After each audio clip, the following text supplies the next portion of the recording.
The Cathedral of Ashenvale was the most beautiful place Lyra Coldridge had ever stood inside. Candles burned from the floor all the way up to the vaulted stone ceiling, hundreds of them, mounted in iron candelabras that had stood in this hall for 3 centuries, their flames casting every upturned face in warm gold.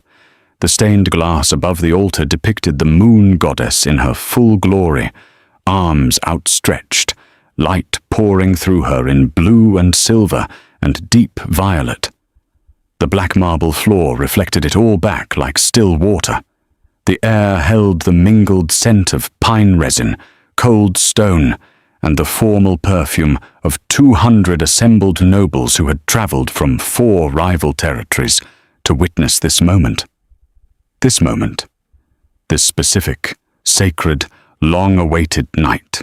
Lyra stood at the binding altar in a gown of deep blue velvet, edged with silver thread, the colours of the Ravenwood pack, which she had chosen deliberately, because every choice she made was deliberate.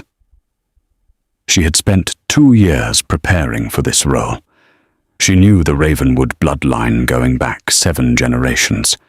She could recite every pack law, every border agreement, every trade route and grain covenant that would fall under her governance as Luna. She had sat in council rooms and strategy chambers and dusty archives until she understood this kingdom better than most of the lords who had been born into it. She had done everything right, everything asked of her, everything expected. She had even, quietly and against her own expectations, fallen genuinely in love.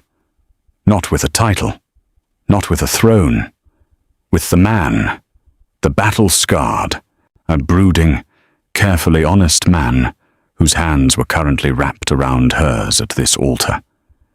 The man who had sat beside her in fire-lit rooms and listened when she spoke, actually listened, the way very few powerful people ever bother to.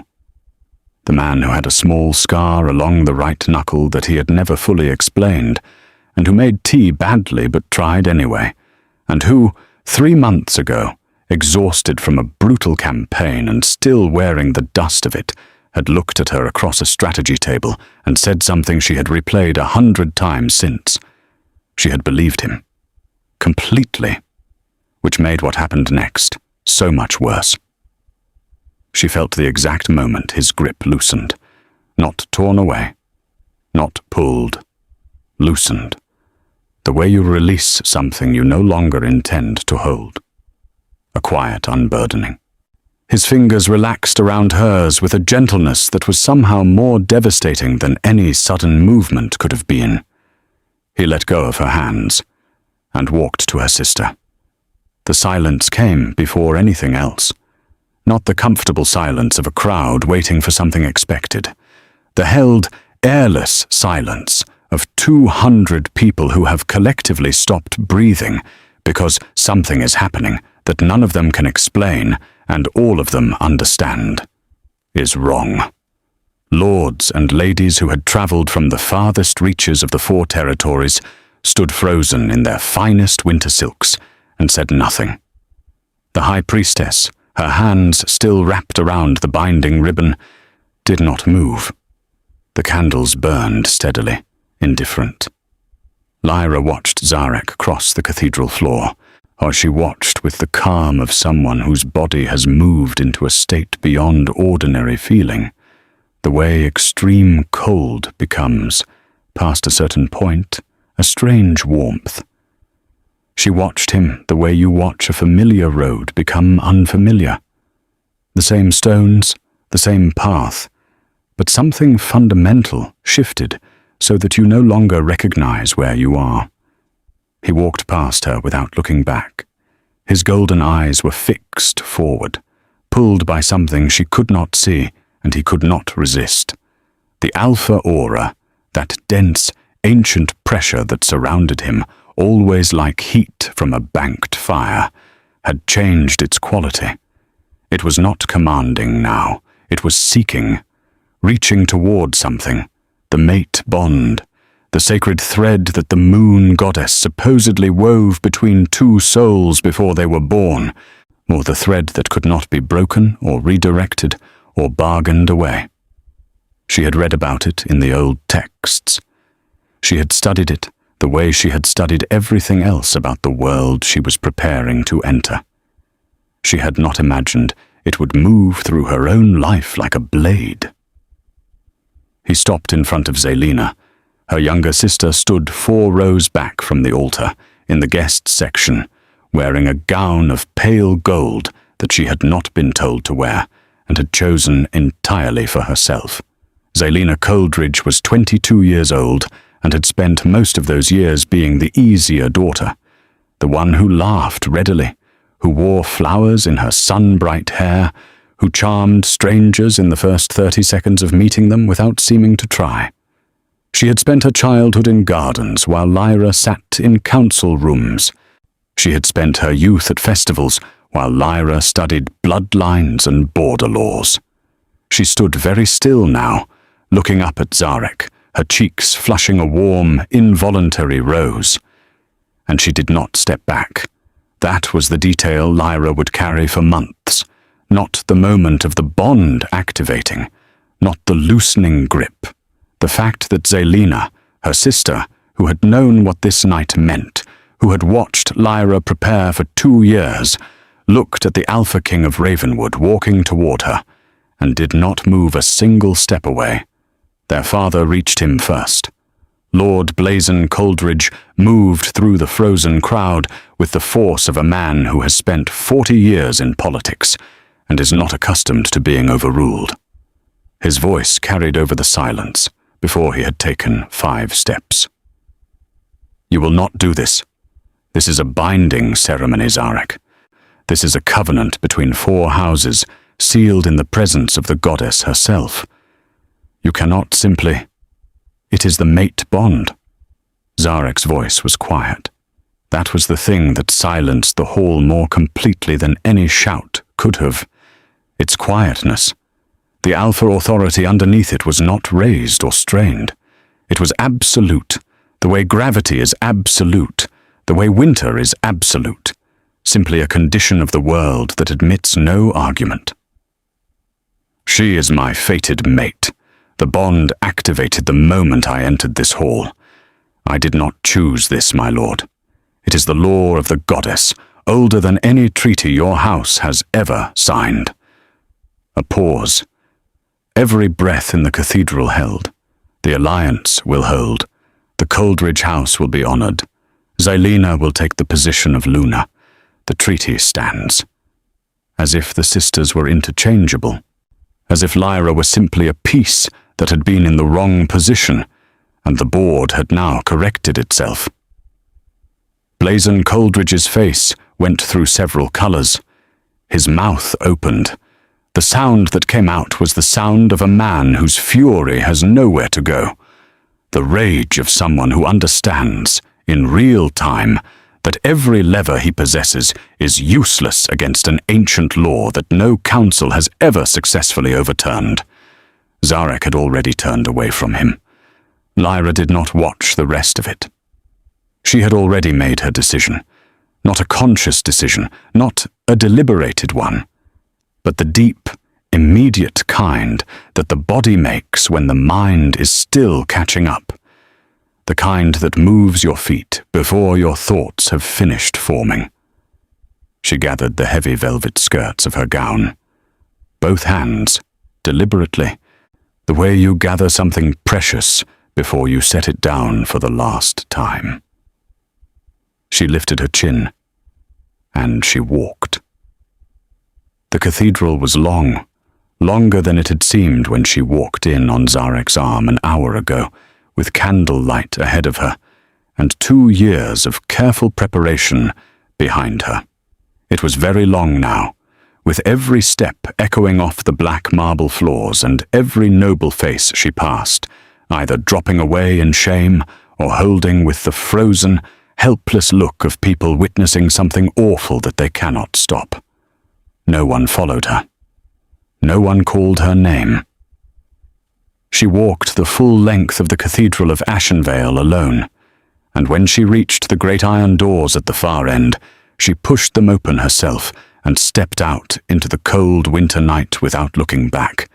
The snow was coming down outside, fine and steady, the kind that accumulates without drama, covering everything in a layer of soft silence. She kept walking. The East Tower guest chamber had been assigned to her a week ago when the preparations began. She had liked the room then, the view of the frozen valley, the deep window seat, the way the fire kept the cold from ever quite reaching the center of the room. She closed the door behind her now with both hands and stood with her back to it and breathed, just breathed. The sounds of the celebration filtered up through the stone floors, music beginning in the great hall, the first bright notes of something festive, the low rumble of applause. They were celebrating. Already. The moment she had cleared the room. Lyra pressed both hands flat against her stomach beneath the blue velvet. 2 weeks ago, she had slipped away from the evening feast with a carefully constructed excuse and found the old healer Novira in her workroom off the east wing. Novira had been her mother's healer before her mother died, and had stayed in the keep as a matter of quiet loyalty ever since. She was a small, bird-boned woman who had seen enough of the world to react to most things with a steady hand and a measured voice.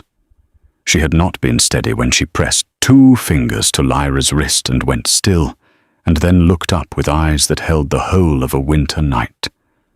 2 heartbeats, she had whispered, both strong, both carrying alpha blood. Twins. Lyra had stood in that small, warm room and felt the news settle into her bones the way sunlight settles into stone. Slowly, completely, changing the temperature of everything it touched. She had not cried. She had sat down and thought, with a clarity that surprised her, about the kind of mother she intended to be. She had thought about how to tell him. She had imagined the moment. The wedding chamber, after the ceremony, the door closed, just the 2 of them, and the look on his face when she placed his hand against her. And he understood what was already growing between them. She had been going to give him that tonight. She had planned to give him the best thing she had ever had to give. She stood in the empty room with her hands on her stomach and the sounds of his wedding celebration rising through the floor beneath her feet, and she was silent for a long, long time. Novira came within the hour. She came the way she always moved, quietly, through the servant door rather than the main corridor, while with a tray balanced in both hands and the careful expression of a woman who has learned, over many decades, that the right thing to offer someone in crisis is something warm to hold before anything else. Chamomile tea, cold bread, a small bowl of salted butter. She set them on the table by the fire and sat in the chair across from Lyra and poured without being asked, and did not say anything at all for several minutes. The fire cracked. Snow tapped the window. Down in the great hall, the celebration continued. Finally Novira spoke. "You should tell him." Lyra looked at the tea. She wrapped both hands around the cup. She felt the warmth of it move into her fingers, which were cold from the walk through the cathedral, and the walk through the snow, and the long standing in an empty room. He would take them. He would protect you. The heirs of an alpha king are. He would take them, Lyra said again. The same words, the same quiet register, not raised, not defensive. Not from cruelty, from duty. They are alpha blood. They are the firstborn heirs of the Ravenwood line. He would believe he could keep them safe, and keep me comfortable, and believe that was enough, and the bond would make Zelana his first loyalty, and he would be wrong about what enough means, and by the time he understood that he was wrong, it would be too late. She set the cup down carefully on the tray. She had worked this out in the 20 minutes she had been standing alone in this room before Novira arrived. She had laid it out the way she laid out everything, in order, clearly, without the distortion of wishful thinking. She was not being dramatic. She was being precise. But there was a difference, and she had always known the difference. Zelina was not simply vain. This was a thing that people misunderstood about her sister.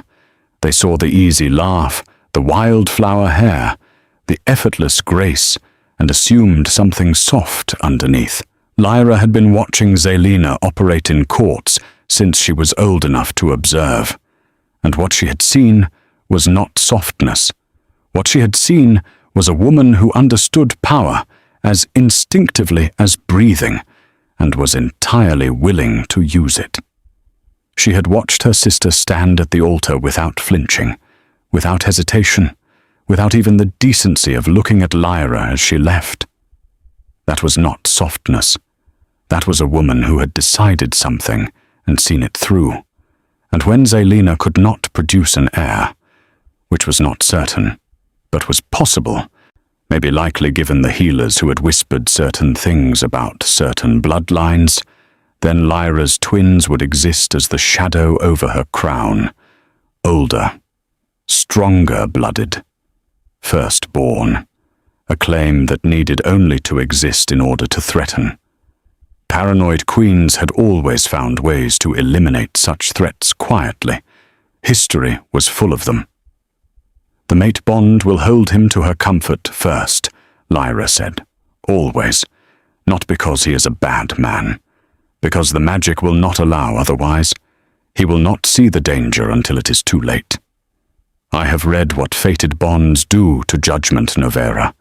I have read it thoroughly. Novira was silent for a long moment.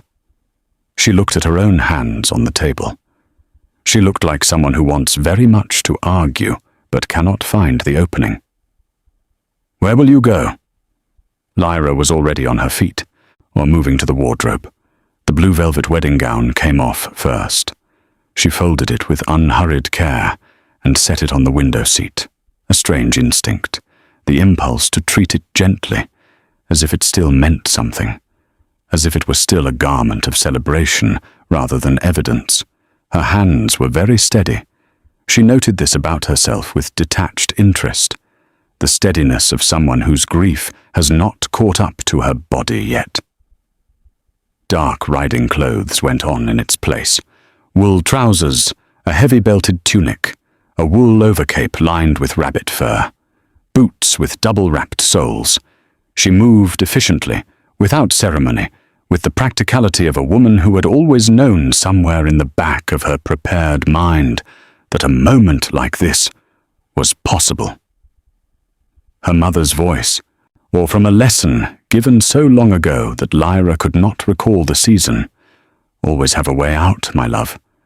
Never trust that the door you walked in through will still be open when you need it. She had spent 2 years quietly following that advice. Silver coins gathered over months from the household allowance she was given for personal expenses.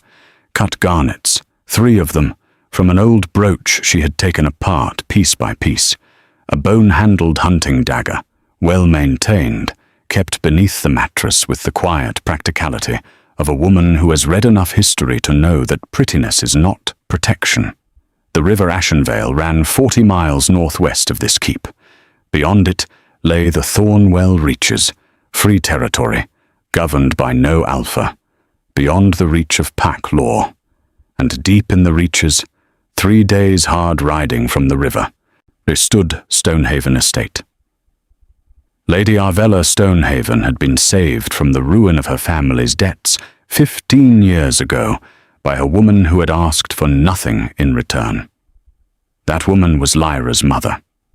The debt had sat unpaid for 15 years because no one had ever called it due. Lyra was going to call it due tonight. Novira produced the vial without being asked. She set it on the table between them. Small, dark glass, sealed with black wax. She explained it in a low, steady voice. Wolf's bane extract, pressed with shadow root, reduced 3 times to concentrate the masking properties. Applied to the pulse points and the boot leather, it would suppress the distinctive sweet scent that marked someone carrying alpha blood. 4 days, perhaps 5, before it grew thin enough to track through. She would only need 3. Lyra stood still while Novira applied it, the old woman's hands moving with practiced efficiency across her wrists, her throat, the hem of her boots. When it was done, Novira held both of Lyra's hands between her own and looked at her with eyes that were doing something complicated, something between grief and pride, and the particular expression of an old woman watching a young one walk toward something difficult and necessary. "Promise me," Lyra said quietly. Silence. "Until I have crossed the ashen veil. That is all I need from you." Novira closed her eyes. Then she nodded, very slowly. The way you commit to a promise you already know will cost you something. "Go quickly," she whispered. "Oh, and do not stop." The servant passage ran the length of the east wing, a narrow corridor that smelled of cold stone and lamp oil, and the particular dustiness of spaces that are used but not loved. Lyra had walked it a dozen times during her 2 years of preparation, learning the bones of the keep the way she had learned everything else, thoroughly, from the ground up, in case she ever needed to know. She moved without a lamp. Her feet remembered. The storage door at the end let out into the stable yard. The snow was coming down harder now, the wind picking up, the kind of blizzard that the northern territories wore like a mood in the deep of winter. It hit her face as she stepped out, and she didn't flinch from it. Cold was bearable. Cold was manageable. Cold was simply a condition of the world, and she had learned to work within conditions. Ember was in the 3rd stall from the left. The dark roan mare turned her head at Lyra's entrance and regarded her with the steady, calm intelligence of a horse who understood, without being told, that this was not a routine visit. Lyra saddled her quietly and efficiently, tightening the girth twice with cold fingers, tucking the pack of provisions she had staged 3 days ago, dry bread, salt meat, a skin of water, beneath the saddle flap. For one moment, one only, she let herself think about the night 3 months ago when Zaric had come back from the eastern border. Dust-covered, bone-tired, the lines of responsibility sitting heavy on his face in a way she had not seen before. Well, he had come to the strategy room because there was no one else he trusted to talk through the Eastern Lords without political maneuvering, and she had made tea, badly because tea was not her gift, and he had taken it anyway and wrapped both hands around the cup the same way she had wrapped her hands around the chamomile cup tonight, for warmth, and after a long silence he had looked at her and said, "You make this easier, Lyra. Not the work. Not the politics. This. All of this." She had understood him completely. She folded the memory up and put it somewhere very far back in herself, in the place where things go when you cannot afford to look at them yet. Someday she would take it out and look at it properly. Not tonight. She led Ember out of the stable yard through the side gate and into the dark. Behind her, or through the thick stone walls of the keep, the music of the celebration was still audible. Faint but bright, the sound of a world that had already moved on and found the situation acceptable. She mounted and turned Ember north and rode into the blizzard. She did not look back. Not once. She had decided she was finished looking backward, and she intended to keep that decision. The silverpine forest at midnight in a blizzard had its own logic. It was a world stripped down to essentials. White sky above, black trunks rising from white ground, the grey, churning chaos of driven snow filling every space between. Sound was muffled and then redirected. The wind came from 3 directions at once, carrying the scent of frozen pine, and beneath it, the deeper cold of the river that was still 30 miles ahead. Or the path through the forest was not a path so much as a direction, a general heading that Lyra maintained by instinct and compass, and the particular way the wind shifted when she was moving correctly north. Ember moved through it well. The mare had been chosen for this quality, not speed, endurance, the deep chest that could sustain a hard pace for hours, the broad hooves that found grip in uncertain footing, the quiet, unfussy temperament that did not startle at shadows or sounds, that simply kept moving because moving was what was asked. Lyra kept one hand on the reins and one pressed against her abdomen. She spoke to them. Not words. She did not quite have words yet in that first night for the specific quality of what she felt toward these 2 lives she had not yet met. She spoke in sound, in the continuous low murmur of someone maintaining contact through voice alone, the way a lighthouse keeps its light burning, not because any specific ship is in sight, but because the light itself is the point. She was telling them, I am here. I am moving. We are going to be fine. She was going to make sure of it. The howl found her 40 minutes into the forest. It rose from somewhere behind her, and to the south, from the direction of the keep, from inside the storm itself. And it was not the scattered cry of a hunting pack, or the call of a wolf to its companions across a distance. It was singular. One voice. Enormous and absolutely focused, the sound of a predator who has located something and is moving toward it with complete, relentless intention. She knew that voice. She had heard it at dawn, through the keep's eastern windows, as on the mornings when Zaric ran in his wolf form before the household woke. She had always thought it was the most honest sound he ever made, the sound of the part of him that did not need to be a king, that did not need to carry the weight of 4 territories and ancient laws and the expectations of an entire lineage.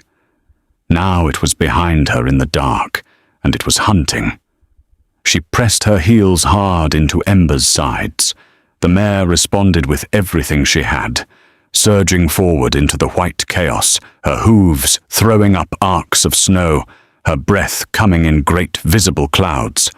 For a long stretch there was nothing but the rhythm of the ride, and the howling wind, and the sound of Lyra's own heartbeat in her ears, and she thought, I'm going to make it. I am faster than he is in this terrain. I am going to reach the river. Though then Ember went down. It was a rock formation, hidden beneath 2 feet of compressed snow, one of the exposed granite ridges that ran under the silver pines in 6 places, invisible in winter, utterly unforgiving. Ember's right foreleg struck it at full stride, and the world tilted catastrophically sideways. Lyra threw her weight left, with the pure, wordless instinct of a body protecting what is inside it. She went into the snowdrift at an angle, her left shoulder taking the full impact, and lay still for 2 seconds that felt like 2 minutes. The cold hit her everywhere at once. The wind screamed above her. She catalogued the only thing that mattered, her stomach. No impact. She had landed correctly. The twins were safe. She was already rising when she heard the tree line break. But the great black wolf emerged from the pines at a measured pace. Not rushing. He was past rushing. He had found her. He came forward with the controlled, deliberate movement of something that doesn't need to hurry because it has already won, and he was vast in the way that Ravenwood Alphas were always vast, built as if the same craftsman who made mountains decided to try something smaller and failed to calibrate properly. His eyes burned gold through the white dark. The Alpha aura came with him. It rolled across the snow between them like a tide coming in. That deep, bone-level pressure that Lyra had felt before in council rooms and state functions, the pressure that told every wolf within range to be still, to submit, to recognize authority. It pressed against her from every direction at once. She stood up. She planted her feet in the snow, set her boots wide on the uncertain footing, and drew her bone-handled dagger from her right boot. She stepped between the great black wolf and Ember, who lay on her side in the snow with one leg held carefully off the ground. She had no wolf form. She had no alpha blood of her own. She had the dagger and 2 months of accumulated fury and the particular ferocious love of a woman who has decided that nothing in this world is touching what she is carrying. She was well aware of how this looked. She did not care. He shifted. It was not a slow transformation. It had the quality of urgency, of someone who had done it in haste and arrived at human form ahead of the garments that would have required extra seconds, or so that he stood barefoot and bare-chested in the blizzard, with the marks of the shift still visible in the tension of his jaw and the gold that lingered in his eyes. He looked terrible, not injured, destroyed. Every layer of composure that Lyra had associated with him across 2 years of careful observation had been stripped away in whatever had happened in that keep after she left, and what was underneath was raw and urgent and something very close to frightened, which she had never once imagined she would see on the face of Zaric Ravenwood. The blizzard hit him the same as it hit everything else. He did not seem to notice. He took 1 step toward her. "Lyra, come back with me. I will keep you." "When Zelina gives you a son," Lyra said, "how long do my children survive in that court?" Silence. The wind moved between them, or snow collected on his shoulders, in his dark hair, on the scar along his jaw. She watched him try to answer. She watched the shape of the words form and collapse, the way a man who has always had answers discovers what it feels like to hold a question that does not have one. He was a strategic mind. He was a man who understood courts and bloodlines and the dynamics of power at a depth that had made him exceptional. He understood exactly what she was asking. She could see the moment he understood it. "I would protect them. I would ensure you would believe that," she said, quietly, still not raised. "You would believe it completely. And the bond would make her your first loyalty, and she would move quietly, and you would understand too late. I have read history, Zaric. I know how it goes, and I have read it more carefully than anyone in that keep."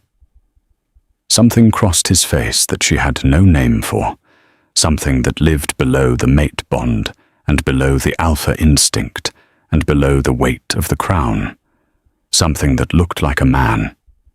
Just a man, seeing the exact shape of what he had done, and what it would cost. "These children are mine," she said, soft and final, and completely certain. "Not the territories, not the bloodlines. Mine. You chose her, Zaric. The bond chose her. Go back to your queen. Go back to the woman the goddess decided was right for you, and let me have what is mine." She turned and ran for the gorge. He followed. Of course he followed. She had not expected otherwise.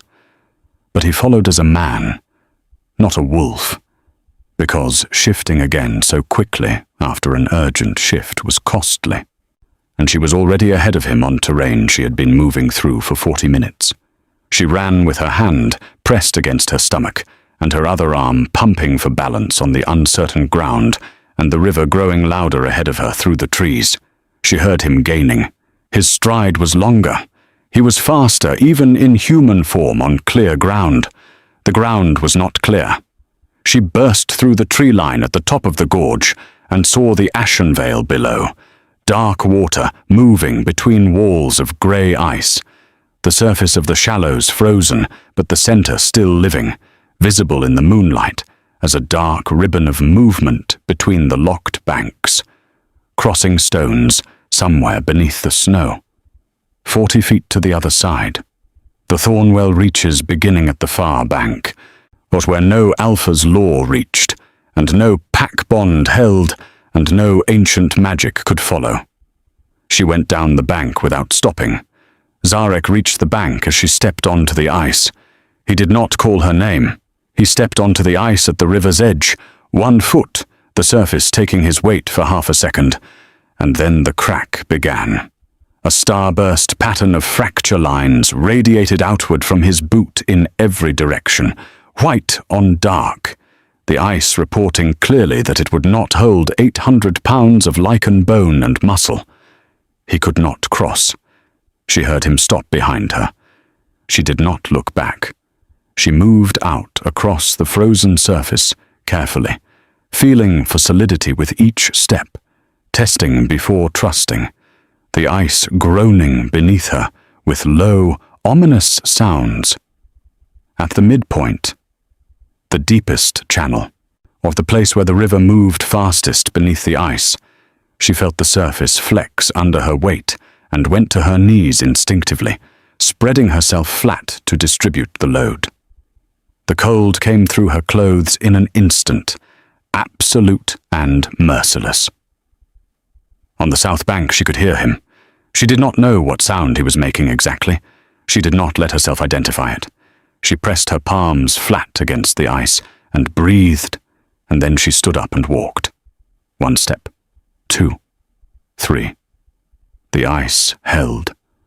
When she reached the far bank and her boots found solid ground, she kept walking, into the dark tree line of the Thornwell reaches, into the free territory, into the place where nothing could follow her.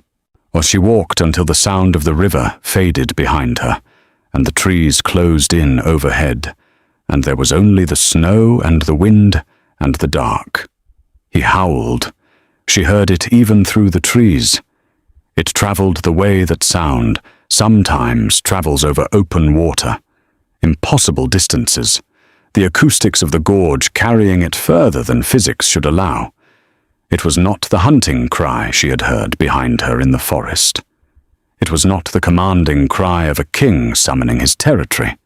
It was something that had no function and no purpose except to exist, to be released from a body that could not hold it any longer. The sound of a man who has just understood what he broke.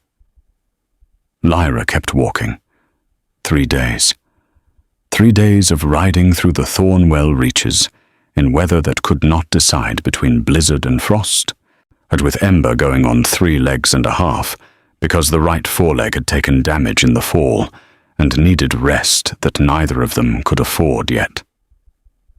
They stopped when they had to, and moved when they could, and Lyra kept her hand on her stomach, through the cold and the hours and the silence, and told the twins, in the steady, internal voice she was developing for them, "We are nearly there. Hold on. We are nearly there." Stonehaven appeared on the morning of the 3rd day. It sat at the head of a long valley, built of warm sandstone rather than the black granite most keeps favoured in these territories, a deliberate choice by some long-ago Stonehaven ancestor who had decided that a home should look like one. The walls were high enough to be defensible, but not so high as to feel imprisoning. Smoke rose from multiple chimneys, or the gates were iron, old but well-maintained, and there were 2 guards on the wall who saw her coming from a long way off. Lady Arvella Stonehaven was standing at the top of the estate steps. Lyra had met her once, years ago, at a function her father had taken her to in the capital. She remembered a compact woman with sharp, intelligent eyes and silver hair pinned close to her head, the kind of person who entered rooms and immediately understood the dynamics of them without being told. She looked the same now, a little older, perhaps, no more surprised. She looked at Lyra, at the exhaustion worn into every line of her face, at the one careful hand pressed against her stomach, at the limping mare, at the single pouch of garnets. And she did not ask a single question. "Open the gates," she said to her steward. Then, up to Lyra. "Come inside. Come warm yourself. Everything else can wait." Lyra had been holding herself together with sheer will for 72 hours. She felt something in her chest loosen, just slightly, at those words. Not break. She was not ready to break yet. Just loosen. The way a clenched hand loosens when it has held on long enough and knows, finally, that the thing it was holding is safe. She rode through the gates. Stonehaven was everything the Silver Keep was not, and she understood within the first hour that this was not accidental. Where the keep had been cold marble and iron, and the formal perfume of power performing itself, nor Stonehaven was sandstone, warmed by fires in every room, and the smell of baking bread from the deep kitchens and beeswax candles on every surface that burned because they gave light, rather than because they demonstrated wealth. The guest rooms faced the morning sun. The quilts were thick.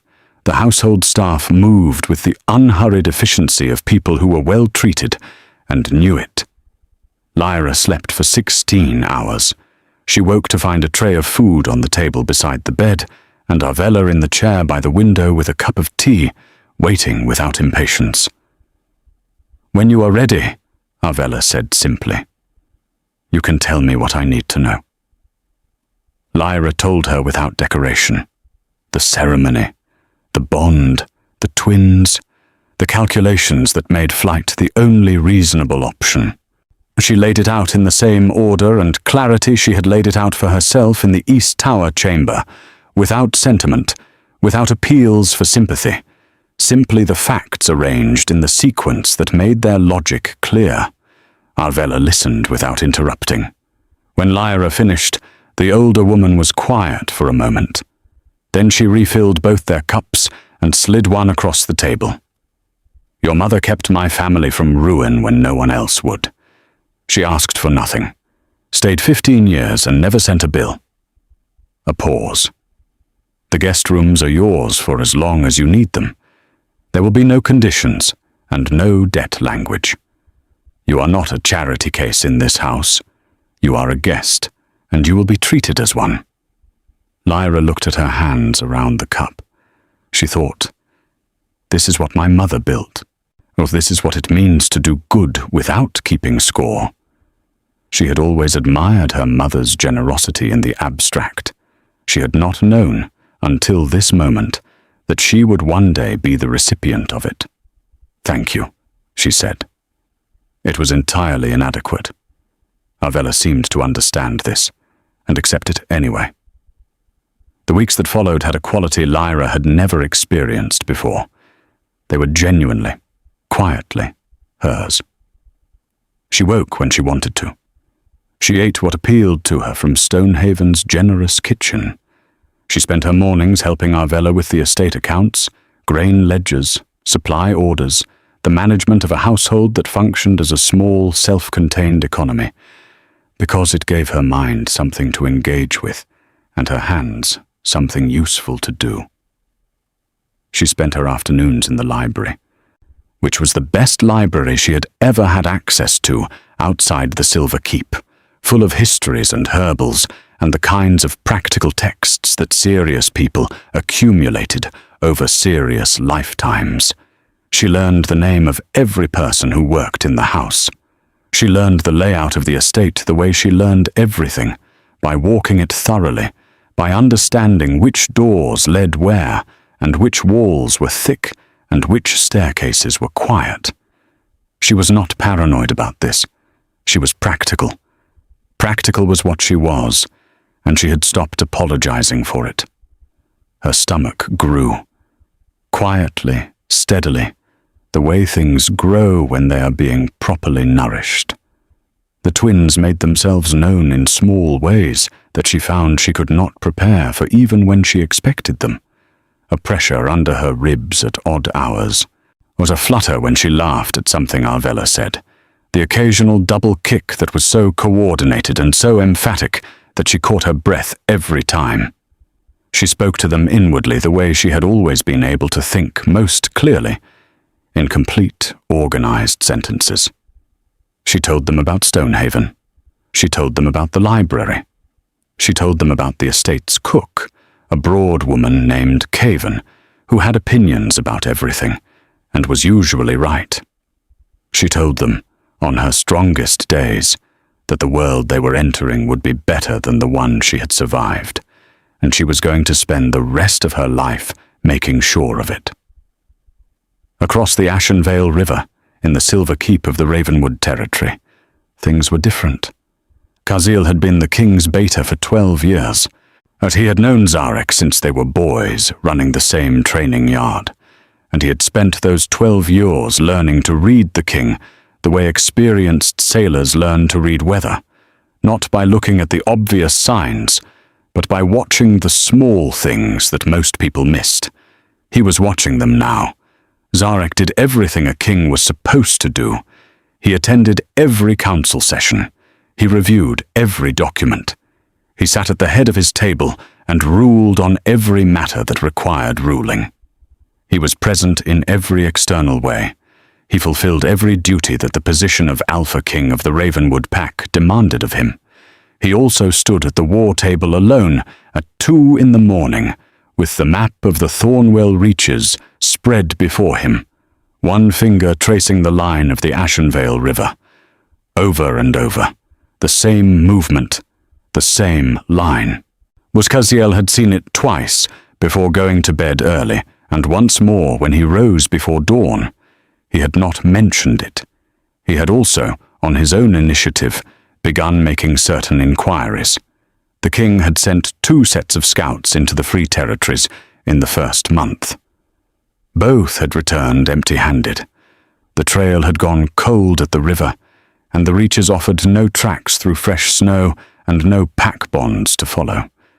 Kaziel had watched the king receive these reports, and watched the expression on his face afterward. A stillness that was not acceptance, a controlled blankness that covered something far more agitated underneath. On the 23rd day after the ceremony, Kaziel saddled his horse before first light, told no one where he was going, and rode north. In the east wing of the Silver Keep, behind closed doors, and Lyra Coldridge was having a different problem. She was not a woman who tolerated uncertainty. This was a quality she had always considered one of her strengths, the ability to move quickly from assessment to action, to see a situation clearly and respond to it without the paralysis that afflicted people who needed to feel good about their choices before they made them. She had looked at the altar, and she had made a choice, and she did not waste time on regret about it. She had what she had wanted. She was Luna of the Ravenwood Pack. She had the crown. What she did not have was an heir. 2 months of trying, 2 months of healers summoned privately, of questions asked in the careful language of hypotheticals, of reassurances offered with just enough hedging to mean nothing. Her own bloodline had a complicated history in this regard, things she had known and set aside as irrelevant, as problems that would not be her problems, as details that belonged to a future she had not yet decided to consider. She stood at her chamber window on a grey morning and watched the second set of scouts return. An Alpha's firstborn twins, carrying stronger bloodline than anything she could currently produce, already existed somewhere beyond that river. They did not need to be brought back. They did not need to be visible. They only needed to be alive to constitute a claim that her own children, whenever they existed, would always have to compete with. Older blood. Firstborn. A shadow that would follow her crown for the rest of her life. She sat at her writing desk. She dipped her pen. She wrote a letter in the careful, coded language that a certain kind of professional understood and no one else could interpret. She sealed it with plain wax, no housemark, no crest, and summoned a courier she paid well enough to ask no questions. That same evening, in Stonehaven's library, with the fire burning low and the last of the afternoon light spreading warm and gold across the pages of a herbal she had been reading with genuine interest, Lyra felt both twins move at exactly the same moment. Not a single flutter. Not one followed by the other.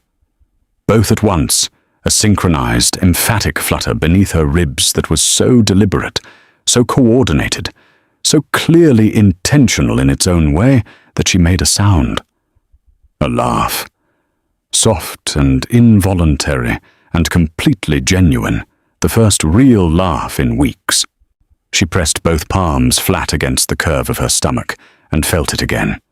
That two-part, perfectly timed movement, as if they were communicating something to each other in a language she could not yet translate, but was already starting to learn. "I have you," she whispered. The library was quiet around her. The fire crackled. Outside, the last birds of the evening moved through the birch trees that lined the Stonehaven yard. Whatever comes next, whatever tries to reach us, I have you. Spring came to the Thornwell reaches, the way it always came to places that had never been tamed. From the ground up, slow and certain, crocuses appearing through the last of the frost before the brown had fully left the grass. The birch trees at Stonehaven went pale green at their tips. The birds came back in numbers, to filling the mornings with sound. The light changed quality, going from the sharp, clean cold of winter to something softer and more generous. Lyra was 7 months along. She had adapted to carrying two in the way that bodies adapt to things they are given enough time and enough nourishment to accept, not without difficulty, but with a kind of settled competence. She moved differently than she had in the winter, more deliberately, more aware of the weight and what it required of her center of balance. She had learned to listen to her body in a way she had never prioritized before, and she found that it had been trying to tell her things for years that she had been too busy to hear.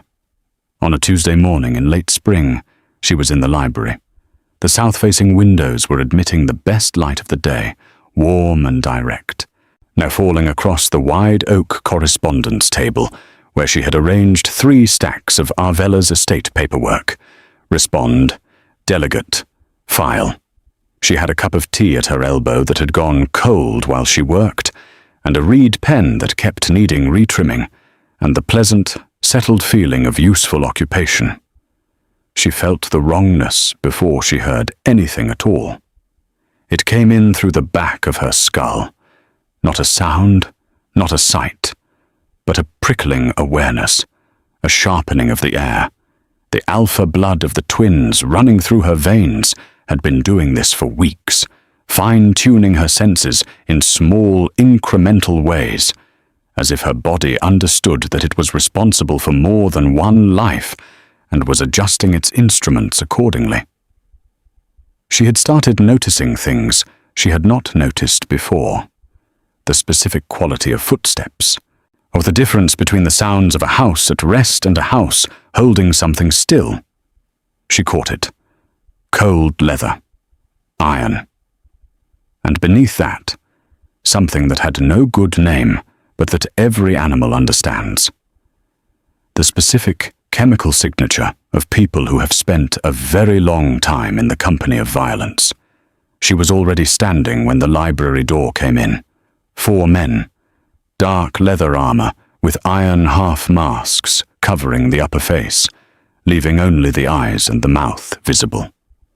They moved with the silent, practiced efficiency of people who do this professionally, not opportunists, not thieves who had gotten ambitious, but specialists. They cut off the room's exits in the first 3 seconds, with the geometric precision of a plan that had been rehearsed. The lead man's eyes went directly to her stomach. But that single detail, that immediate, instinctive targeting of the most specific thing in the room, told her everything she needed to know about who had sent them and why. There was no ambiguity in it. No chance of misinterpretation. Her sister had hired people to come to this library and solve the problem of Lyra Coldridge's unborn children, and they had arrived. She did not freeze. She kicked the heavy oak correspondence table sideways into the lead man's path. It was heavier than it looked, and it caught him mid-stride across the knees with a satisfying impact that cost him 3 seconds and his composure. She was moving before the table finished falling, heading for the balcony door on the far side of the room.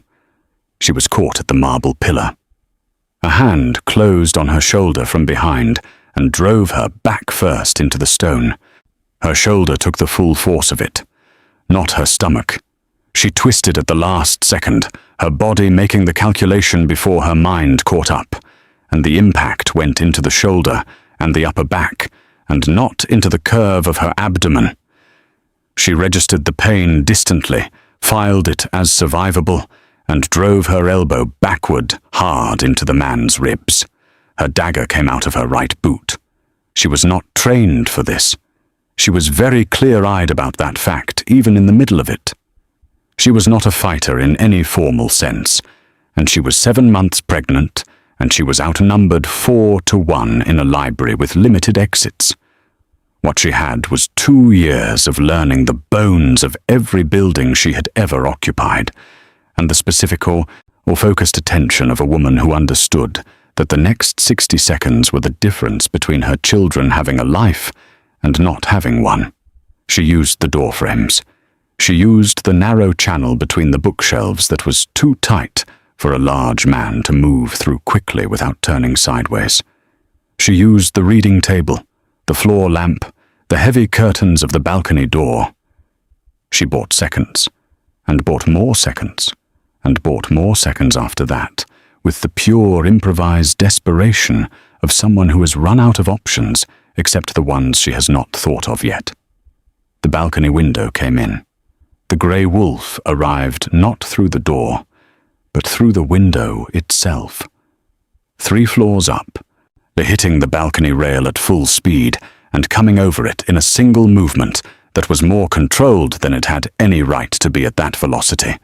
The wolf collided with the lead mercenary mid-air, carrying him backward over the balustrade in a tangle of leather and grey fur and the specific sound of something very heavy meeting something insufficiently prepared to receive it.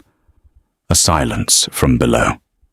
Then the wolf was gone, and a man stood in the library in its place.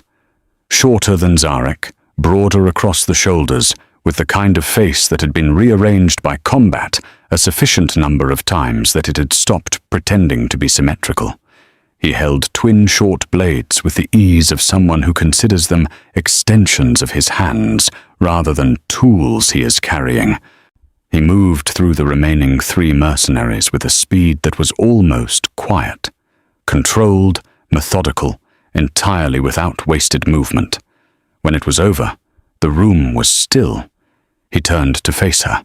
He lowered his blades. He looked at her with eyes that were moving quickly over her person in the way of someone conducting an inventory of damage, and then, slowly, formally, he went down on one knee. "My lady." His voice was completely steady. The cut along his left temple that had been bleeding since before he came through the window had not stopped bleeding, and he seemed not to have noticed. "Forgive the delay. I have been following the group that hired these men for 6 days. It appears I arrived with very little time to spare." Lyra looked at him. She was still holding her dagger. Her shoulder was reporting pain with increasing insistence. She felt both twins moving, active and agitated, responding to the adrenaline still running through her blood. "Kaziel," she said. Not a question. She had memorized the faces of Zaric's household. "Yes, my lady. You have been here before today." A short pause. 2 months. The king's instruction was to locate you and observe without contact, unless contact became necessary. His jaw tightened slightly. This became necessary. The surviving mercenary was bound in the estate storage room under the supervision of two of Arvella's most reliable staff. He did not need extensive encouragement to speak. Caziel's presence in the room was sufficient. The beta's aura was a quieter thing than the king's, but it was not nothing, and the man on the floor was already frightened and already calculating that cooperation was his best remaining option. He had been hired through a third party, he said. The money had come through two intermediary hands, but the instructions, the specific instructions, the details about what to bring back as proof, had come directly, in person, in the lower level of the Silver Keep, 3 weeks ago. A woman in crimson silk, he said. Golden hair. She had come down herself. She had wanted confirmation. "Bring me the ring from her right hand," he quoted, "and bring me her silence." The room went completely quiet. Arvella, standing behind Lyra's chair, did not speak. Her hand came to rest on Lyra's shoulder, a light pressure, a steadying one. Caziel's face had gone very still in the specific way of a man confronting information that restructures everything he thought he understood. The color had left it. His jaw was set. Lyra closed her eyes. She did not look shocked. She had known this in the way that you sometimes know things that you cannot yet prove. In the bone, in the same calm, precise place where she had known that staying in that court would cost her children their lives.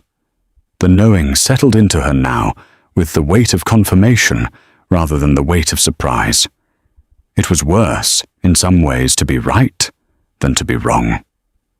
Being wrong leaves room for being wrong about the conclusion. Being right just means the thing is true. She pressed both hands flat on the table. She felt the twins move beneath her palms. Both of them, alive and present, and entirely unaware of what had just been confirmed about the world they were preparing to enter. Later, when the estate had settled and the storage room was locked, and Arvella had taken herself to bed with the particular exhaustion of someone who has managed a crisis calmly and is now allowing herself to feel the weight of it, Caziel and Lyra sat on opposite sides of the fireplace in the main sitting room. Neither of them spoke for a while. The fire was generous. Outside, the spring night was gentle. "He needs to know," Caziel said finally. Lyra looked at the fire. "He is not." Caziel stopped, chose different words. "The bond is not what he believed it would be. He fulfills every duty. He does everything required of him. But he is not whole, my lady. He is not sleeping. He stands at the war table at 2 a.m.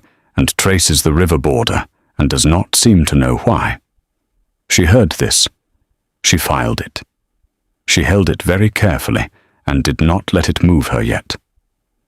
Even if he learned everything, she said quietly, the bond does not break because a person is revealed to be cruel. It does not break because an alpha is disappointed in his mate.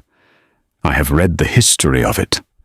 The bond has never voluntarily dissolved in a recorded case, which means she stays, which means she remains his Luna, which means I am not bringing my children back into that court and hoping his good intentions are enough to keep them safe. Caziel was quiet for a long moment. Then he reached into his coat and produced a roll of parchment.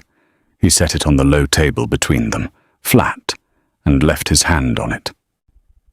I am not asking you to return, he said. I would not ask that. But I have a duty to my king. He needs to know what lies beside him while he sleeps. He needs to know what was done. Lyra looked at the parchment. She thought about the twins. She thought about justice. She thought about what it meant to protect two people who did not yet have voices and could not protect themselves, and whether the protection she had built around them was sufficient, and whether leaving Zaric in ignorance served them or simply served her own need to keep a clean line between herself and everything she had lost. She thought about what Kaziel had said. He is not sleeping. He traces the river border. She pushed the parchment back across the table toward him. "Send it," she said. The great hall of the Ravenwood Keep was full on the morning of the 3rd day of the 6th month. Full court, as it always was for the morning address, lords and ladies of the 4 territories, council representatives, guild heads, the senior staff of the keep itself. They assembled with the practiced efficiency of people who have attended this particular ritual enough times to perform it in their sleep, finding their places in the hall's tiered gallery with murmured greetings and the rustling of formal clothes and the general low sound of a large group of people preparing to wait politely for something. Zaric sat on his iron throne. It was a singular piece of furniture, not ornate, not padded, not designed for the comfort of the person who occupied it. At the Ravenwood throne was iron, because the first Ravenwood king had believed that ruling was not comfortable, and that a throne that reminded you of this every hour you sat in it was more honest than one that made you forget. Zaric had always found this reasoning sound. Today he sat in it, the way he sat in it every morning, correctly, with the stillness that had been part of his public presentation for so long that it required no effort. Zelina sat at his right hand. She was wearing crimson silk today, which suited her, and her crown was the lighter one she preferred for morning sessions, gold set with amber stones that caught the light from the tall windows and threw small, warm reflections across the gallery floor. She was picking at the embroidery on her sleeve with one fingernail and examining the pattern with the abstracted focus of someone whose mind is occupied elsewhere, performing the mild boredom of a woman who attends these sessions out of obligation rather than interest. She had been doing this for 2 months, performing boredom, performing patience, performing the steady, gracious contentment of a Luna who had settled into her role. Kaziel's letter arrived in the talons of a dark hawk an hour into the morning address. The hawk settled on the perch beside the throne with the practiced ease of a bird that had made this delivery route before. The sealed parchment bore Kaziel's personal mark, not his official seal, his personal one, the one he used for correspondence he did not want handled by the household staff. Zaric had received letters with this mark before. He knew what it meant. Private. Read it yourself. Well, now, he broke the seal. Zelina did not look up from her embroidery. She assumed, without great interest, that it was a border complaint from the Eastern Lords, something about grain shipments or territorial grazing rights, the kind of tedious logistical dispute that arrived in waves this time of year. She examined the gold thread at the cuff of her sleeve and decided she preferred the pattern at the collar better. The council member presenting the morning's trade report continued speaking. Zaric read. He read about the approach to Stonehaven estate. He read about the 4 men in dark leather and iron masks, and the exits cut off with professional precision, and a pregnant woman who had kicked over a correspondence table and drawn a bone-handled dagger and fought with the fierce, improvised determination of someone who was running out of room, but not out of will. He read Kaziel's account of arriving through the balcony window. He read the surviving mercenary's confession, quoted in Kaziel's careful, precise hand. He read the description of the woman who had given the order. He read the name. The hall continued. The council member's voice droned on about trade routes and late winter yields. Zelina turned to the embroidery at her other cuff. 2 lords in the gallery exchanged a murmured comment about the Eastern report. The candles in the tall iron sconces burned with their usual steady light. No one in the room understood yet what was happening to the man on the throne. Zaric read the letter through a second time, then a third, or not because he had not understood it. He had understood it perfectly on the first reading. He read it 3 times because some part of him, the part that had believed the mate bond was the goddess's design, that had accepted it as sacred law, that had stood at the altar and let go of Lyra's hands, because something ancient and unresisting demanded it. That part of him needed 3 readings to accept that the same woman the goddess had supposedly chosen for him had descended to the lower level of his keep and paid professionals to silence his children before they drew their first breath. Something in his chest changed, not gradually, not in stages. It changed the way a rope under too much tension changes, one moment intact, the next moment not.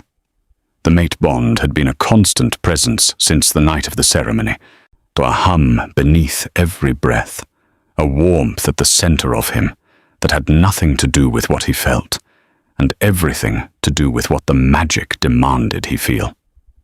He had grown accustomed to it, the way you grow accustomed to a persistent sound, not fond of it, not grateful for it, simply used to it being there. It was not there anymore. The absence was not quiet. It announced itself the way all structural failures announce themselves, violently, with the specific quality of pain that belongs to things removed rather than things that were never present. He gripped the iron armrest of the throne with his right hand, and the edge cracked. A sharp, clear sound, stone fracturing under lycanic strength that had bypassed the control he usually maintained without thought. Every candle in the hall guttered. The council member stopped mid-sentence. At the gallery went completely silent. Zelina was on her feet in an instant, her embroidery forgotten, her hand going to his arm with the practiced, graceful concern of a woman who had prepared for moments of public performance. "My love, what has happened? What is it?" He looked at her. For the first time since the altar of the Cathedral of Ashenvale, the first time since the moment the bond had activated and gilded her in the moon goddess's light, wrapping her in a warmth that had nothing to do with who she actually was, and everything to do with what the magic decided she meant. He looked at Zelina Coldridge without any of that warmth, without the gold light of the bond softening the angles of her face and the calculations in her eyes, without the sacred pull that had made him interpret her expressions as devotion and her silences as contentment and her movements through his court as a queen settling into her purpose. He saw her clearly, a woman who had sent 4 men to a library in the Thornwell Reaches to silence his unborn children. A woman who had walked down to the lower levels of his own keep and given the order herself, in person, because she wanted to be sure. He removed his arm from her hand. "Caziel's letter," he said. His voice was completely flat. Every lord and lady in the gallery heard it. The flatness was its own kind of warning, the register of a man who has passed through fury into something more permanent. 4 mercenaries were sent from this keep to the Thornwell Reaches. They were sent to eliminate Lyra Coldridge and her unborn heirs. A surviving member of that group, currently in Caziel's custody, gave a full account of who hired them. He gave a full description of the woman who delivered the instructions in person. The hall was completely, absolutely silent. Zelina's face had drained of color. Then the color came back, flooded back, bright and furious, and she opened her mouth, and what came out was the voice of a woman who has been caught and is choosing, as her first response, to be angry about it. She is lying. Whatever Caziel told you, whatever that man said, it is a fabrication. Lyra has never accepted what happened. She has been waiting for an opportunity to destroy what we have, and she found it. And you are believing Caziel holds the man himself, Zaric said, the same flat register. In a cell in the Thornwell Reaches, he gave your name. He gave a description of this hall. He gave the specific words you used. A pause. He gave them the first time he was asked. The royal guard did not need to be told. They had served Zaric for years.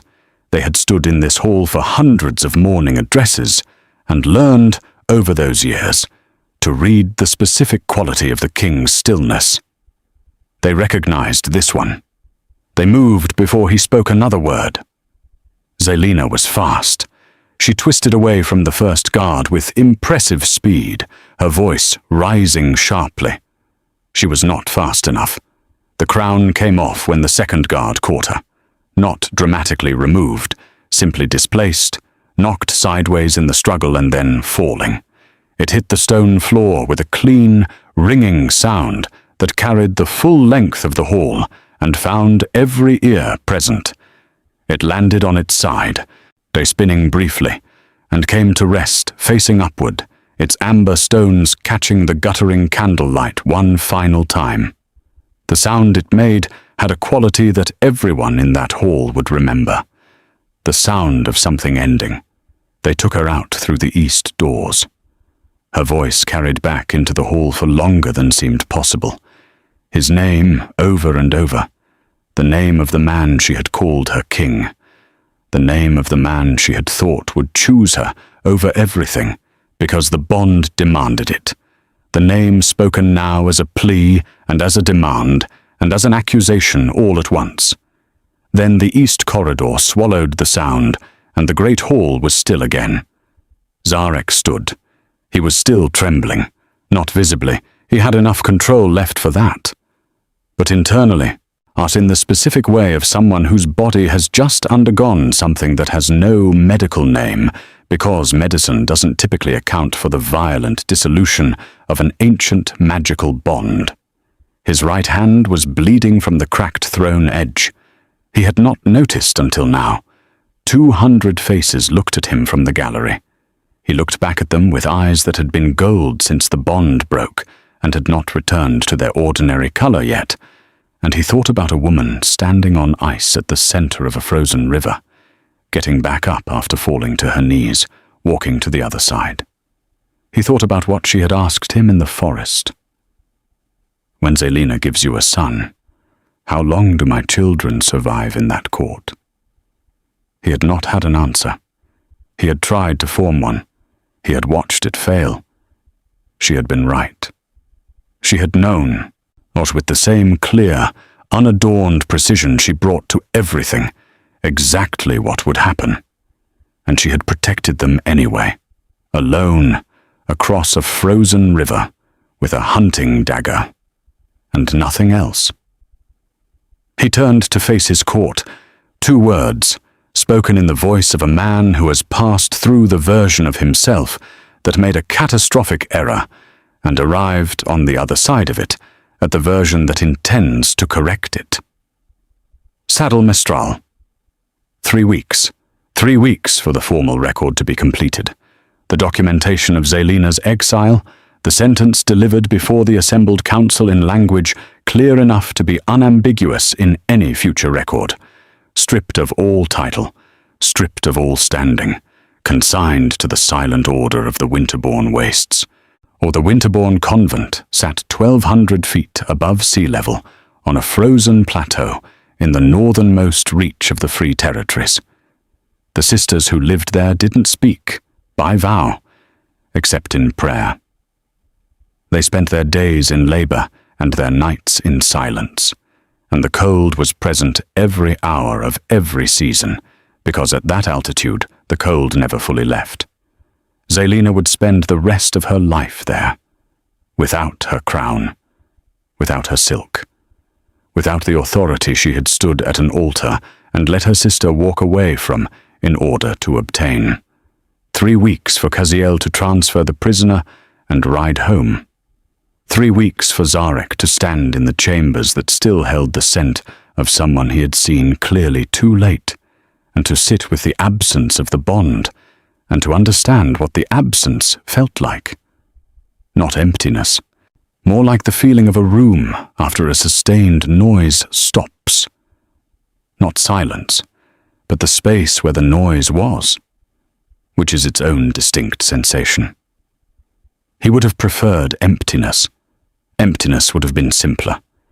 He used the 3 weeks to read. Specifically, he used them to read every document Lyra had produced during her 2 years of preparation for the role she had been denied.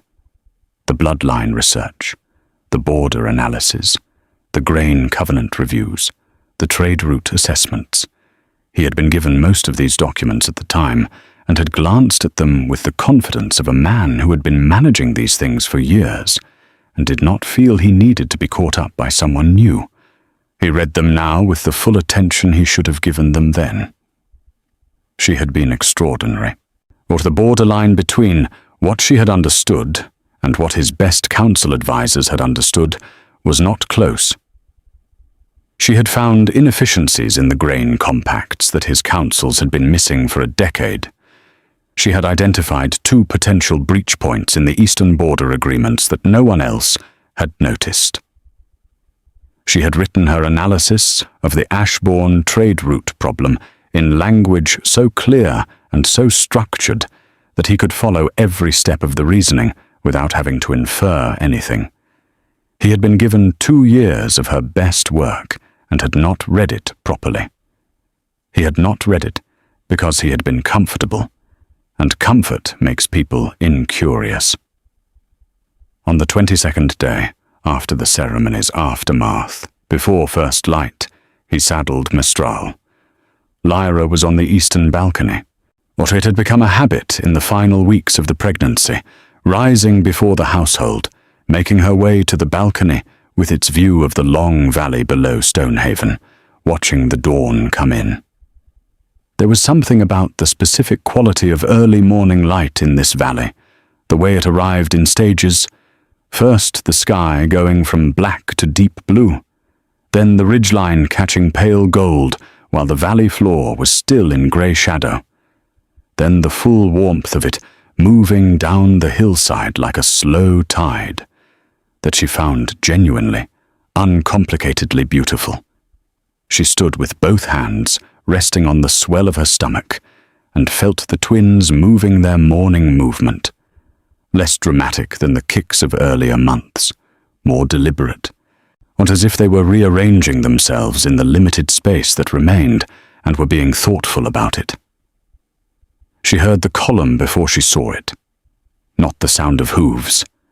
They were too far out for that. The sound of banners in wind, the particular low snap of flags moving at speed over a long distance. She looked south, toward the valley road, and saw the black of the Ravenwood banner against the pale morning sky. Many of them, 300 riders in the column formation that Zaric's formal guard used for official travel, and at the front, unmistakably, one figure slightly ahead of the rest. Arvella's step was behind her a moment later. 300 Ravenwood riders, the older woman said. Her voice was measured.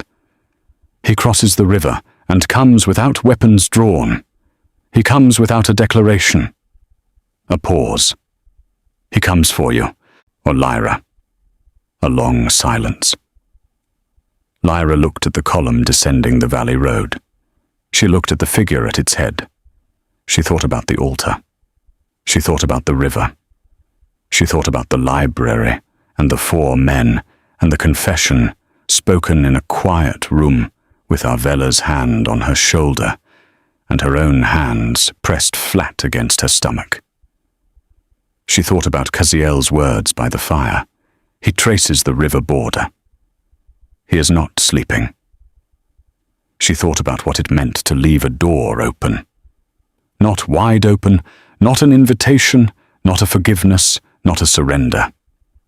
Just not locked. The distinction mattered. She had always been precise about distinctions. "Let him in," she said. He came into Arvella's receiving hall alone.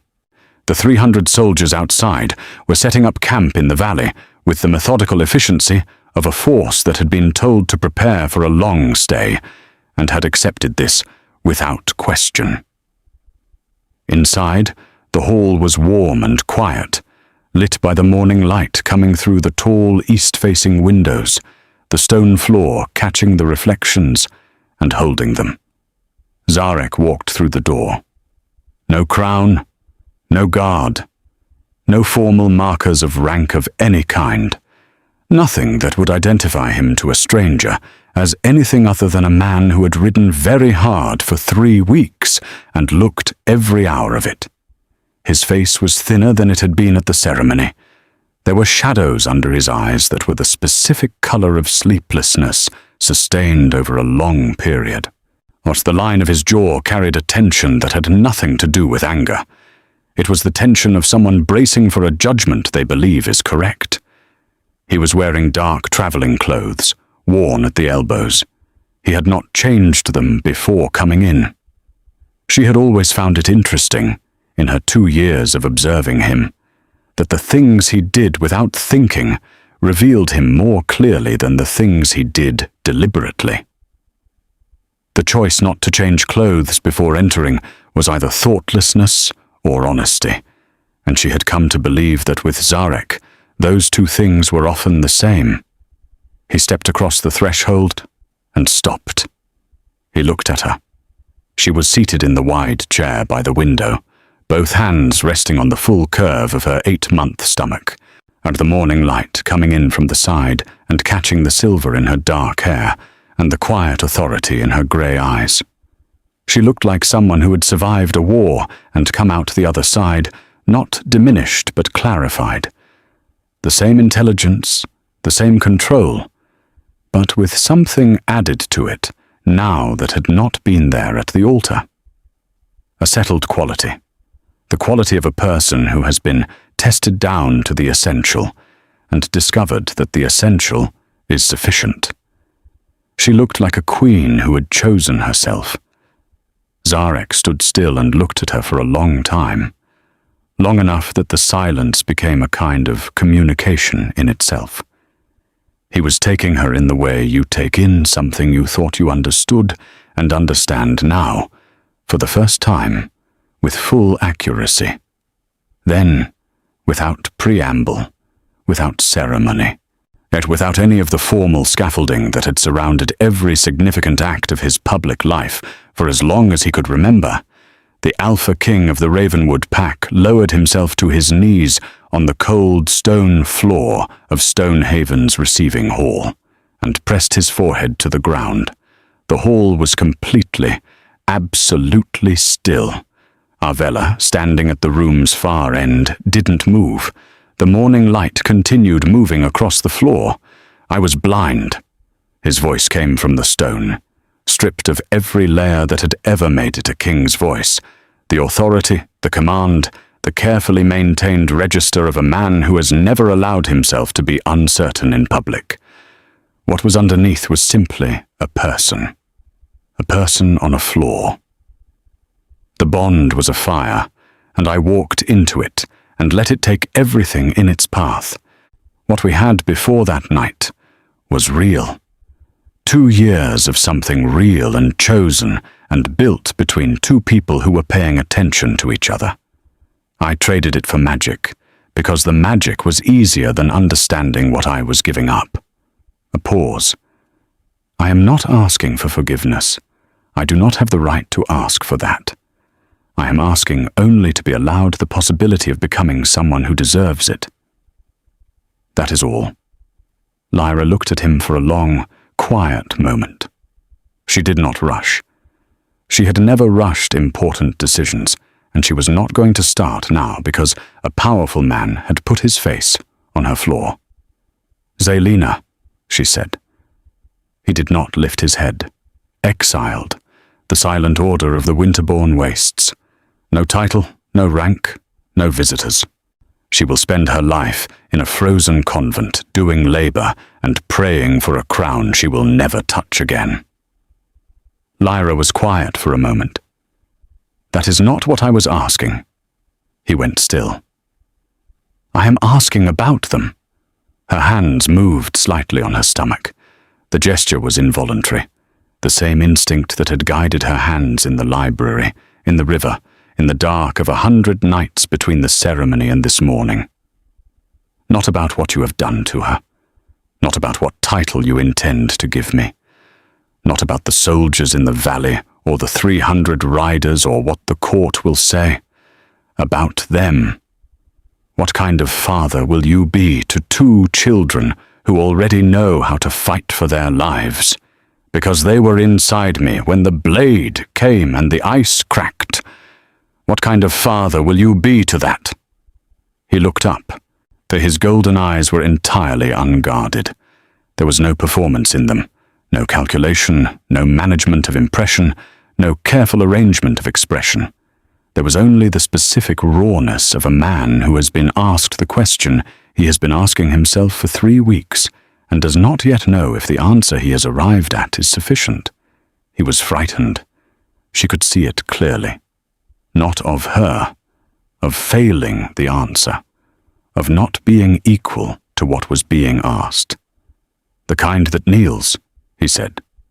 She crossed the floor. She did not ask him to rise. She simply reached down and placed her hand on his shoulder. A light touch, deliberate and careful, the touch of someone who is choosing to make contact rather than being swept into it. He went very still beneath her hand, the stillness of someone who does not trust themselves to move in case the movement breaks something that has only just, tentatively been made possible. She guided his hands. Slowly, giving him time to understand, she guided his hands to the curve of her stomach and let his palms settle against her. His hands were large and warm and careful with the particular care of someone handling something that they are terrified of harming. Both twins kicked at once, hard, synchronized, emphatic. A small, clear thunderclap of life pressing back against their father's hands from the inside, as if they had been waiting, as if some instinct, older than language, had recognized the specific warmth of those particular hands and had something to say about it. Both of them, together, at the same moment, with an energy that was entirely unmistakable. Zaric made a sound. It was not a king's sound. It was not the sound that commands halls and settles disputes and carries the authority of ancient bloodlines. It was the sound that comes out of a person when they are completely, irrevocably undone by something that fits inside 2 palms. His shoulders shook, his head bent forward until his forehead rested against the curve of her stomach. He wept, silently, completely, with the full force of someone who has not allowed themselves to do this since a night on a riverbank in a blizzard and has been carrying it since. Lyra stood still. Her hand moved gently through his hair. She did not tell him it was all right. It was not all right yet, and she had always been too precise for comfortable dishonesty. She did not tell him she forgave him. She could not tell him that yet either. What she did was stay. She was present with him in the room, in the moment, with the weight of everything between them fully acknowledged and unresolved, and existing alongside the warm, steady movement of 2 lives who were very close now to being ready to begin. She let him have the moment. It was real, and she was not in the habit of dismissing real things. After a while, she spoke. "You will not be my king." Her voice was soft. Not cold, soft, the way something can be both gentle and absolutely clear at the same time. "Not yet. I am staying in Stonehaven until they are born. You will stay in the guest quarters. You will have no authority in this house. Not over the staff, not over my decisions, not over anything. This is Arvella's house, and I am her guest, and you are a visitor who has been extended courtesy." She paused. "You will earn this, Zaric. Not with soldiers in the valley or gold or political arrangements or the power of your name. With presence, with honesty, with the willingness to be patient when there is nothing to be patient for except the fact that I need time. With showing me, in ordinary moments, who you are when there is nothing to perform for and nothing to prove. She heard him breathing. She felt beneath her hand the shaking ease gradually from his shoulders. When the cold season comes again, if you have shown me the truth of who you are without the crown, then perhaps we will talk about what comes next. That is all I can offer you. A perhaps. Earned honestly. He exhaled. It was a long exhale, not the kind that carries more than air. 2 years of pride, 2 years of being the person whose word was the last word in every room. 2 years of authority so total and so constant that he had ceased to notice the weight of it. It left him with that breath, or at least the part of it that had been keeping him rigid. What remained was simply a man on a stone floor with his face against the stomach of a woman who had survived everything he put her through. "I will wait every winter you need," he said. "Everyone." A pause. "I swear it." Outside, in the valley, 300 Ravenwood soldiers set up camp without being told. They built fires and watered their horses and arranged themselves for a long stay with the particular efficiency of a force that had served Zaric long enough to understand that when the king settled in, he settled in completely.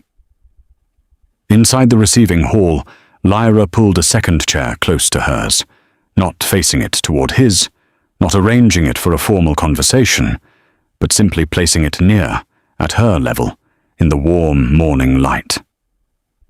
She did not tell him to sit. She sat herself and left the space available. He rose from the floor. He looked at the chair. He looked at her. He sat. And for the first time in this long, brutal, beautiful story, they were simply two people. Not a king and the woman he had discarded. Not a Luna and the man who had broken her. Not a claim and a claimant. Not a debt and a creditor. Just two people in a warm room, with the summer moving through the birch trees outside and the twins moving inside, and the whole complicated, uncertain, entirely unwritten future in front of them. They talked. Oh, not about the ceremony. Not about what had happened between the ceremony and this morning. They talked the way people talk when they have established that the large things are acknowledged and the small things are how you actually learn someone. About the grain ledgers and the estate's winter stores, and the book Lyra had been reading when the spring finally arrived, and whether Caziel had eaten properly on the road north. Zaric was good at talking when he allowed himself to be. She had always known this about him. He was interesting, actually. He had opinions on things that had nothing to do with ruling, which surprised her, though she did not show the surprise. He had read the same histories she had. He had different conclusions about some of them. He told her why, clearly, without condescension, and without deferring to her either. Why she argued back. He argued back. The morning moved. At some point, Arvella brought tea, without comment, without ceremony, simply setting the tray on the table between them and departing with the discretion of a woman who has spent 60 years understanding exactly when presence is helpful and when it is not. Lyra wrapped both hands around her cup. Zaric wrapped both hands around his. The fire the steward had built was comfortable. The twins moved in long, slow rolls. The afternoon movement, different from morning, more contemplative somehow. Late in the afternoon, when the light had moved from the east windows to the west ones, and the hall had gone from morning gold to evening amber, Lyra looked at Zaric sitting in the chair beside her, and thought something she had not thought yet, and was not certain she had permission to think, that this was possible, not fixed, not restored, not the same thing it had been before the night at the altar. Something different, something that had to be built from different materials on a different foundation, something whose architecture she didn't yet know, but possible. She had left the door open. She had known, somewhere below the hurt and the fury and the months of surviving alone, that she had left it open. Not from weakness, from the same clear, precise understanding that had driven every other decision she had made since that night. She knew what had been real, and she knew that real things, if they are genuine, can survive being tested. She did not know yet whether this would survive. She had said perhaps, and she had meant it, not as encouragement and not as a door slammed, but as the actual truth of where she was. Perhaps was enough. Perhaps was a beginning. When the light changed, and Arvella came to announce that supper was ready, Lyra stood, carefully, with the practiced movement of someone 8 months along who has learned to respect what her body requires, and Zaric stood with her. He did not take her arm. He did not offer assistance. He stood and waited and let her lead the way out of the hall at her own pace. She noticed this. She filed it in the same place she was beginning to build a record of small things, the same record she would use to measure the winter against. 300 Ravenwood soldiers settled their fires for the evening. Inside the keep, a king slept in the guest quarters, without the bond, without the magic, and without the gold light of something ancient telling him what to feel, and fell asleep faster than he had in 6 months. Outside the window, the birch trees moved in the summer night. In a room at the end of the corridor, Lyra lay in the dark and felt her twins turning and thought about names, and mourning, and the particular quality of a door that has been left open. He had ridden through every frozen mile of the free territories, searching for her. He had sent scouts across rivers and traced borderlines on maps in the dark hours of the morning, and stood at the bank of a frozen river and howled into a blizzard with everything he had. What he had not understood, not until he was on the floor of a hall in the Thornwell reaches with his face pressed against the proof of her survival, was that finding her had never been the hard part. The hard part was becoming someone she could find worth keeping.